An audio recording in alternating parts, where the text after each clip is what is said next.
I am Jerome De Lima. I am a science research specialist and the current officer in charge of the Taal Volcano Observatory.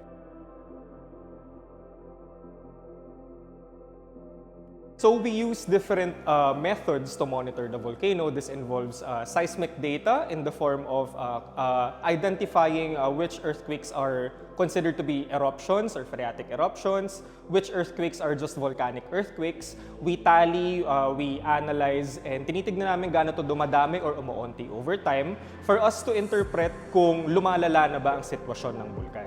Aside from that, meron kaming mga ground deformation monitoring methods and instruments sa loob ng bulkan as well as yung mga technical experts namin sa PHIVOLCS that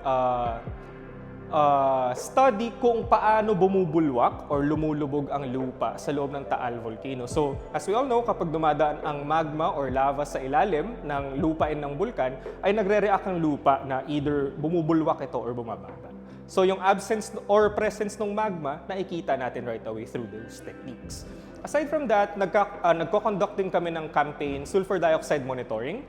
So, ito yung mga nare-report namin to justify kung may presence ba ng volcanic smog sa paligid. So, we do this every Monday, Wednesday, and Saturday of the week.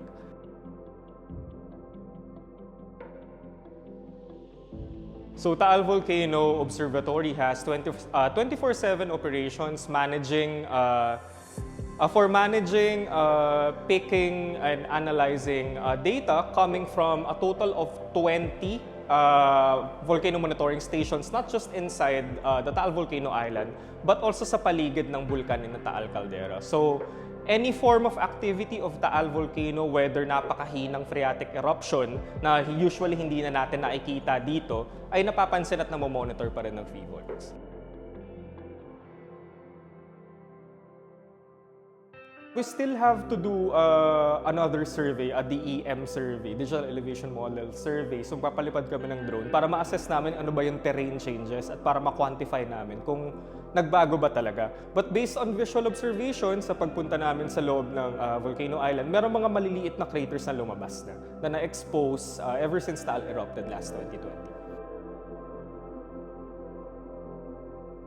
So the only contributing factor is yung presence ng sulfur dioxide, and it is most especially noted for Taal Volcano, well of course kasi malapit tayo sa bulkan. So ever since Taal Volcano erupted last 2020 and pagdating ng around 2021 and 2022, nai-experience na natin ang volcanic smog dun sa area na yun. So volcanic smog is a mixture of volcanic sulfur dioxide, particulates in the air, readily available aerosols, and readily available humidity in the atmosphere. If you remove sulfur dioxide from the equation, so pwede na itong maging smog, pwede na itong maging fog, pwede na itong maging haze. So depende na lang. So yung pinaka-difference ng talaga nila is the presence of volcanic sulfur dioxide.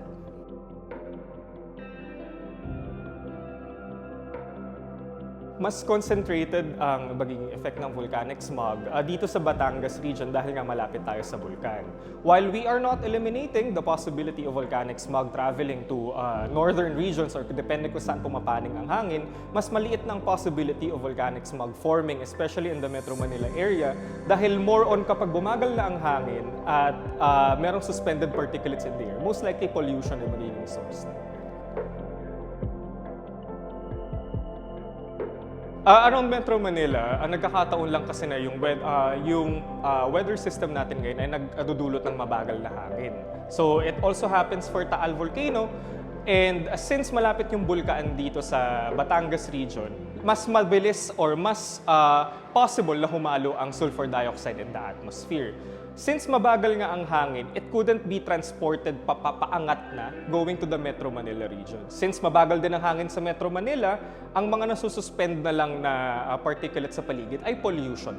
So this is very different from the volcanic smog that we are experiencing here in the Batangas region. All the communities na around the volcano or in Batangas region should have a ready stock na lang ng face masks, or most especially yung N95 masks if ever. So limit going outdoors, isara na yung mga bintana kung meron ng paglabo sa paligid at kung nag-aamoy asupre na ang paligid. If ever man na kailangan lumabas, ay be sure na laging nakamask at kung biglang uulan habang nasa labas ay wag na magpa-expose and wag i-rub yung tubig na papatak sa balat to yourself, especially sa mata dahil mixture na yon ng sulfur dioxide and tubig forming acid. So medyo acid rain na siya kumbaga. And mas nakakairita yun, especially sa mata nga.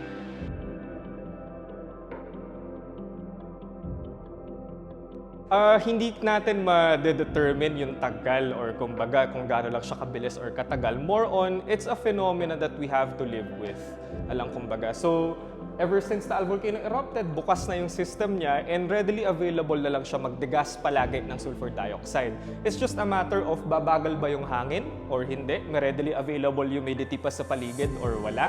So, lagi nang may constant input of sulfur dioxide in the atmosphere. So, depending on weather phenomena na lang yung magko-control for volcanic smog to be present or not.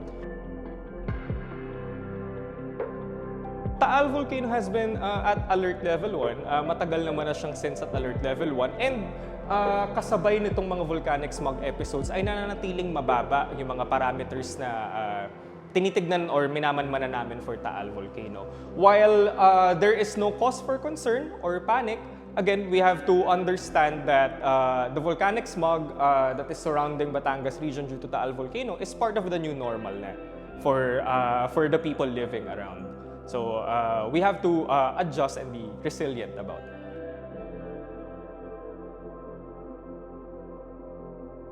Yung 14-kilometer permanent danger zone ay considered na to be the standard, kumbaga, kung in case na magkakaroon tayo ng worst-case scenario eruption for Taal Volcano. Meron kaming nilalagay na extra 1-kilometer buffer zone.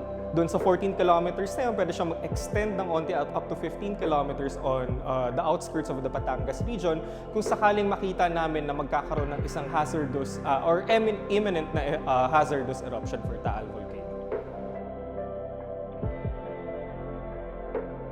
Part of our job is mainly trying to predict the unpredictable. So we could only rely on trends, for example, na pinapakita sa atin ng bulkan.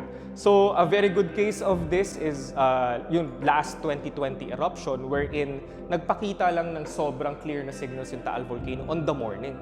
Then pagdating ng hapon, bigla na siya nag-escalate. I think it's better to be more prepared, instead of trying to predict when the volcano will erupt. Since we have to understand that we are living near an active volcano, it will always be active.